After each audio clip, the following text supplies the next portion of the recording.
Fala galera, mais um vídeo aqui pro canal e pra página.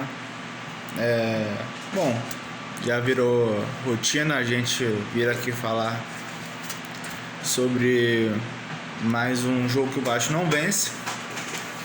E aí, independente de jogar mal ou jogar bem, o Vasco não vence os jogos, né? Mais um time de Série A que o Vasco enfrenta e o Vasco não vence ninguém. Cara, eu torço muito para que contratem um técnico já no começo da semana, porque agora a gente vai ter 10 dias para treinar, né, entre aspas, com um novo técnico, né, e recuperar jogador, parte de forma física de alguns. Então eu acho que é importante fechar logo um treinador para ter esses 10 dias de trabalho aí. Sinceramente, se quiser trazer agora Renato Gaúcho, eu já não acho mais nada. Não interessa quem vier. Na boa, já desisti de tentar argumentar algum nome ou algo do tipo, porque já estamos aí há uma semana sem técnico. Mas fulano de tal, não sei quem, Arthur Jorge, Leonardo Jardim não quis, Galhardo também não quer. Então vai sobrar o Renato Gaúcho, né, que é o que está disponível, salário também, embora eu duvide muito que ele vá querer um salário baixo. Então vai ser mais um técnico normal, tá? Com um salário mais de 1 milhão. Quando digo normal, assim, eu acho que não é um cara que vai revolucionar nada. Em questão de personalidade, ele é parecido com o Diniz no quesito de, eu vou assistir no jogador até o final para mostrar que eu tô certo. Não vou assumir erros em coletiva, sempre vou dar uma justificativa, entendeu? Isso se ele não largar o time igual ele fez com o Fluminense, porque não aceita crítica, né? Rede social, pressão, porque no Vasco ele vai ter pressão, né? Já vai entrar com pressão. Não me parece um técnico que use muito a base ou tente buscar alguém da base, né? No Fluminense não foi assim, ele dava poucas chances para alguns jogadores, até outros que vieram contratados e ele não aproveitou. O caso do Lavega, que foi emprestado pro Coritiba, o Lescano também não jogou com ele. Então eu acho que não vai mudar tanto, talvez o componente anímico dele ser um cara mais resenha em relação aos jogadores, ter mais esse trato, né? A curto prazo pode ser que funcione, mas a longo não sei. Então é isso. Em relação ao jogo de hoje, o time do Vasco competiu. Eu acho que quando o Vasco joga com o Fluminense, se a gente pegar os últimos 5, né, confrontos, né, aquele do segundo turno, os 2 da Copa do Brasil, mais os 2 de agora, eu acho que o Vasco jogou melhor em 4. E esse primeiro jogo do Carioca, o Vasco não jogou melhor que o Fluminense. O Fluminense mereceu vencer. E caso não tivesse tido a expulsão do Bernal, que foi justa, mas talvez se não tivesse a expulsão, talvez o Fluminense tivesse mais tranquilidade de até ampliar, enfim. Mas os outros 4 jogos eu acho que o Vasco jogou melhor. Inclusive o jogo que perdeu contra o Fluminense no segundo jogo da Copa do Brasil. O Vasco criou mais naquele jogo do que no primeiro jogo do 2-1. Então eu acho que o Vasco jogou melhor. O Vasco, de maneira geral, mas é claro que um pênalti com 1 minuto e meio, se o Fluminense faz o gol, eu acho que aí o time ia sentir muito. Não sei se ia ter força para virar, no máximo empatar, mas enfim, ia ser um balde de água fria. Numa atuação muito ruim do Barros, mais uma. Mas é garoto, então dá uma descansada nele, bota o cara no banco, dá uma variada, porque ele não tá jogando bem, ele não é de hoje, né? Copa do Brasil tomou drible, aí foi expulso contra o Flamengo, hoje fez o pênalti. Não tô achando ele muito bom na marcação, tá perdido um pouco. Então, assim, muito se falou sobre o 8, né, de parar o aeroporto, o Vasco trazer um 8. Para mim, o Vasco tem que trazer um 5, né, um 5 experiente. O Vasco, já falei aqui, o Vasco tem uma média de idade, né, acho que é a menor, né. O Vasco hoje estava com um zagueiro, uns 23 do Saldívia, e o outro zagueiro era o Renan com 22, pô. Isso é bizarro, pô. E no banco, 2 de 26. Lucas Freitas, que nunca tem chance de nada, né? Queria entender isso também. Tá lá no Vasco, ele não joga nada, nenhum jogo. Nunca é cogitado de nada. Enquanto outros zagueiros tiveram muitas chances, ele quase não tem. E o Cuesta que virou banco, né?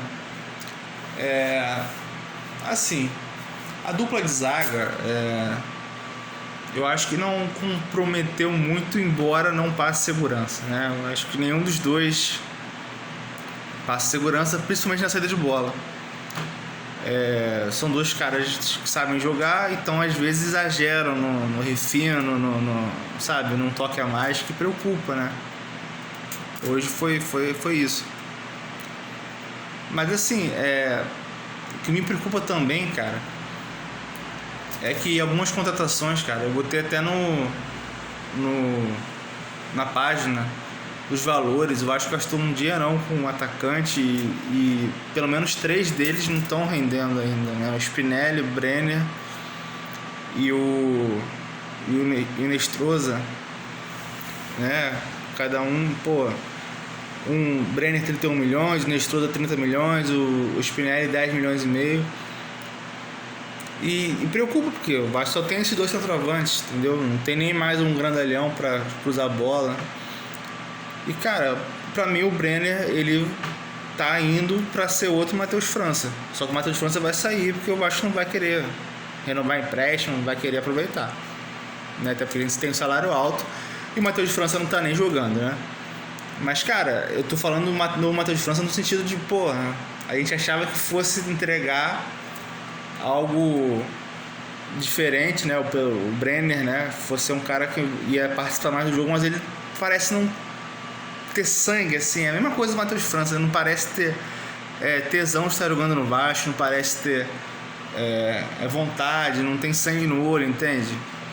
Eu acho que ele, tecnicamente, ele tem mais distrato com a bola que o Spinelli, só que o Spinelli também entrou mal pra cacete, horrível, andando em campo. Ele demonstrou em alguns jogos mais vontade, por isso que ele chegou a ser titular. Então não tem um equilíbrio. Então, assim, eu espero que o técnico que chegue, que tenha visto o jogo, seja o Renato Gaúcho ou não, ele vai ter que testar uma outra opção ali no ataque, ou um falso 9, ou o David como 9, porque é um cara que segura a bola, um cara que também tem 1,81 m, mas é um cara mais forte, então ele sabe fazer o pivô. O David sabe proteger a bola, né? E falta isso às vezes no centroavante do Vasco, né? Só que aí o David tem que começar a treinar como um 9, que eu digo assim, ele se adaptar à função. Não é ele chegar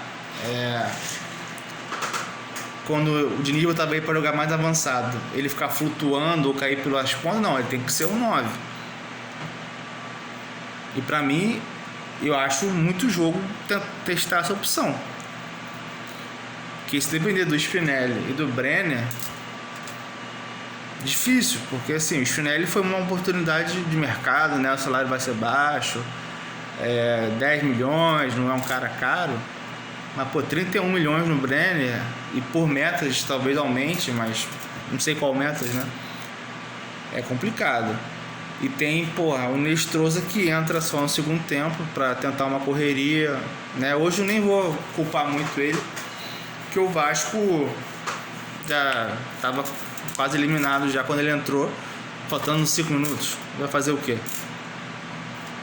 Não vai fazer nada. Então, assim, desse time do Vasco, quem realmente produz, assim, consegue ter uma regularidade é o Andrés Gomes e o Thiago Mendes.